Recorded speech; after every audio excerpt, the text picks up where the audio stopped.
Welcome to Modern Management of the Older Adult, brought to you by the Institute of Clinical Excellence.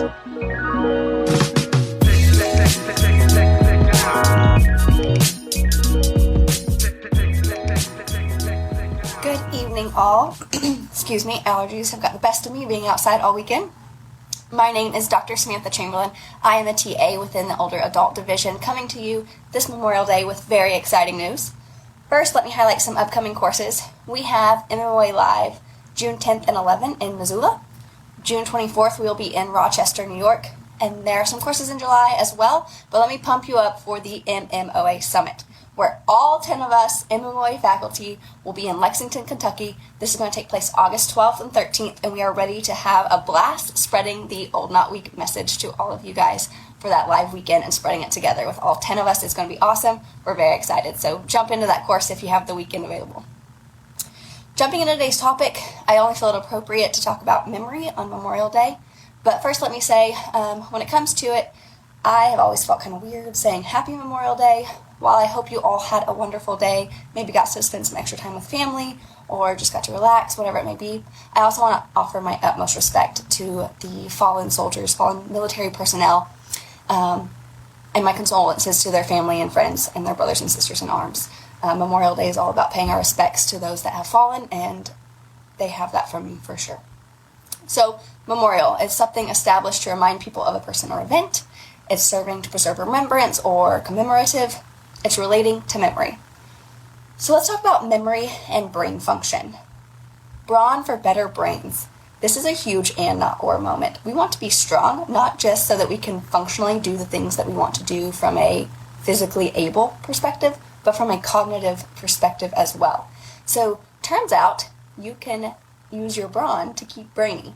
An open access study from the University of Sydney came out a few years ago, but I dove into this article this weekend, and let me tell you, it is heavy, but there's so much good information in it, but I want to keep it kind of concise because we could go so far in so many different directions with this.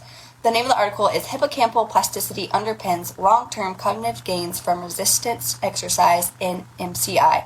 This is by Catherine Broadhouse et al., and that's where our information is going to be provided from today.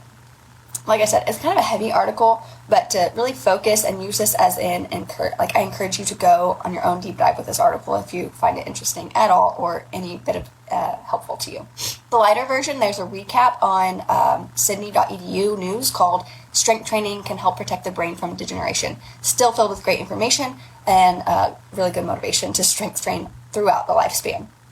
So today's primary points to help you build the bike with your older adults that may resist resistance training and grasp the importance of strength training beyond physical ability.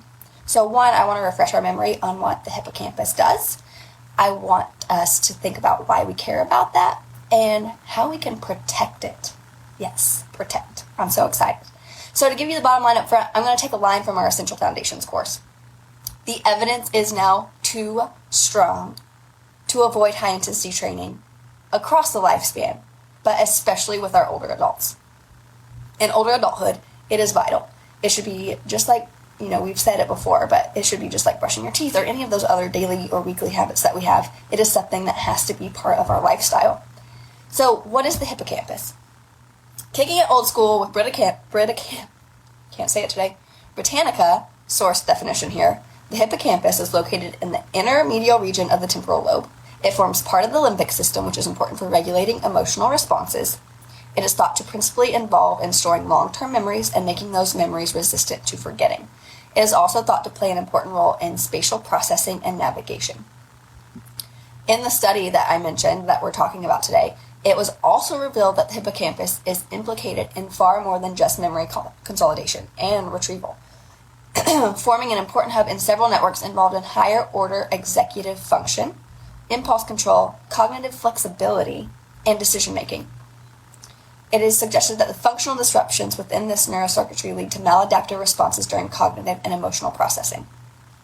Okay, that was a lot, but it got you in the right mindset for this. So what happens when we start to have muscle atrophy?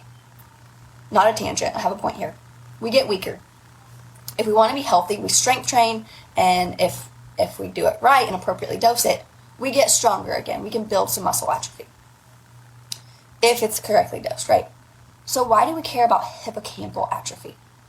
After hearing that definition and about emotional processing, the cognitive role it plays, you can easily see what happens when it starts to atrophy.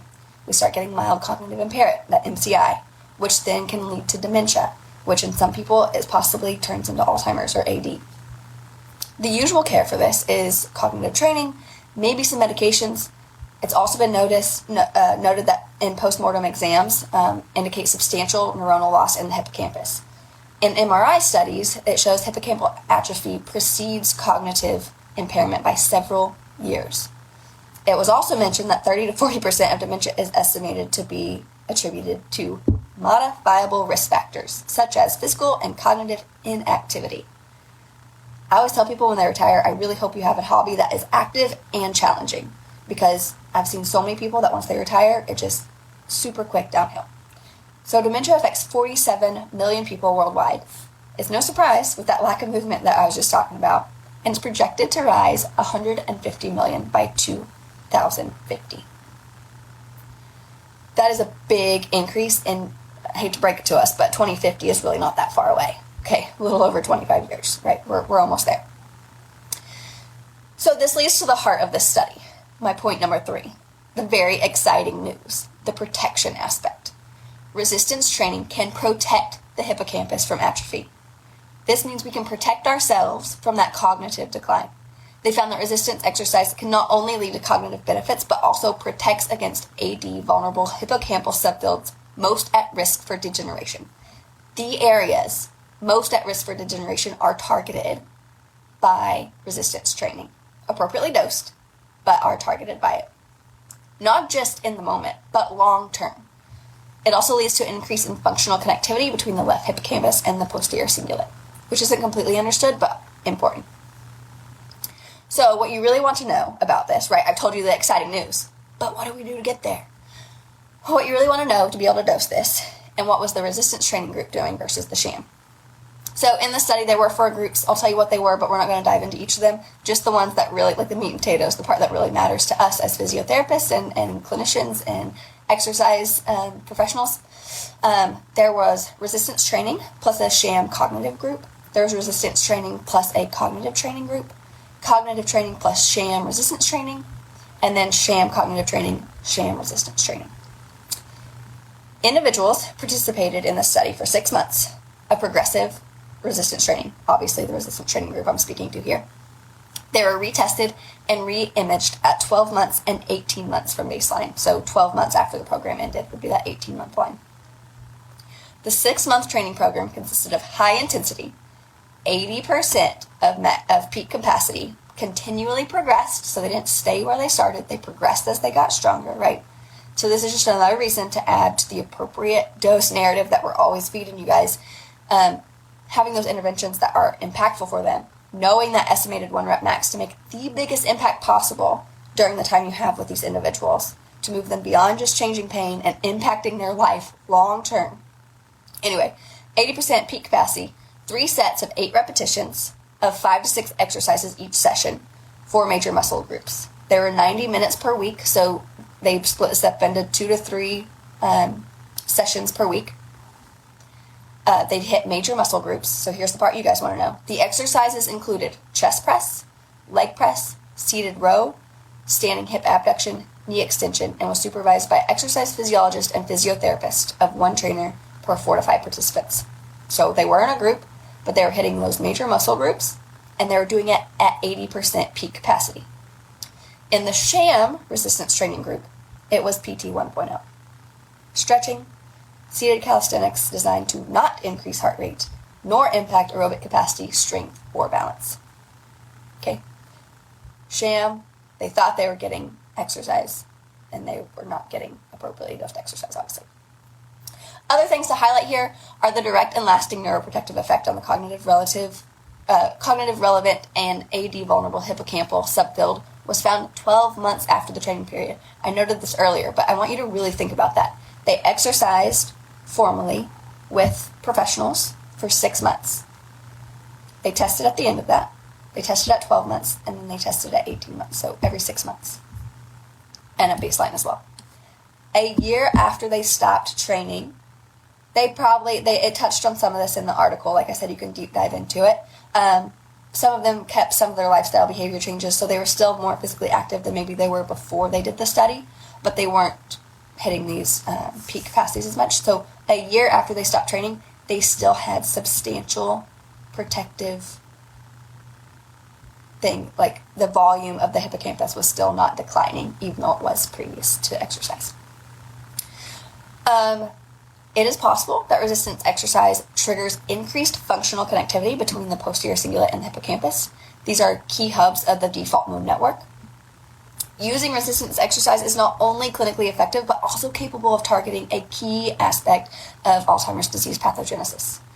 I know a lot of people that are fearful of dementia and Alzheimer's disease and just not being able to remember things. So if you tell them that if they train heavy 2 to 3 times a week, you're going to get a lot more buy-in with them, or you're going to hit on those heartstrings of those things that are fearful to them. When people are scared, they're a lot more willing to do things. Like, it's not just about being strong or being able to move the dog food or being able to get up out of their chair. This goes beyond. This goes to knowing who their grandkids are when they show up, to knowing who their spouse is when they lay down at night. This is huge. And this is a really good way to speak to those people that maybe don't want to resistance train or don't like the effort required to resistance train at this level. 2 to 3 times a week, put in the effort, and you are going to live better. An intervention, such as resistance training, that effectively protects against volume loss in AD-vulnerable hippocampal subfields could potentially delay transition to dementia from mild cognitive impairment. So even if they have started to notice those MCI-type symptoms, or there starts to speak of forgetting things a lot, or their spouse or their family are starting to notice things that aren't quite right, they can prevent this. And leading to prevention in the sense that it gives the opportunity to live long and die fast. In other words, allowing an individual to die from something else, some other cause, while maintaining their cognitive faculties, I think is going to be very impactful for a lot of conversations that you may have with those older adults that are just there to get out of pain or there to have mobility back and move on. You can really start helping them shift from that sickness to wellness to fitness continuum. There were some challenges of the study, but one thing that was highlighted as a challenge was implementation due to the lifelong aspect of it. So just like there's lifelong medications for diabetes and for heart care and other things, that was what they highlighted as a challenge, was implementation due to it needing to be lifelong. So for me, I thought this is a huge reframe moment, right? This is not a challenge. This is an opportunity for us to reinforce the massive impact healthy lifestyle behaviors can have. Not just for lifting things, but for our brain to be able to handle the load of day-to-day life. Resistance training is too potent of a preventative medicine for it to continue to be so underutilized by the masses. Resistance training is too potent of a preventative medicine for it to continue to be so underutilized by the masses. Hope everyone had a safe Memorial Day. Hope you got something out of that. Go give resistance training. Go find those 80% peak capacities. Happy aging, everybody. Thank you for listening to the MMOA podcast. If you found this helpful, please share with someone that could benefit. And if you're looking for more practical content to help you better serve older adults, head over to www.mmoa.online, where you can learn more about our free resources, our community, continuing education courses, and our certification. Once again, that's www.mmoa.online. Thanks for listening.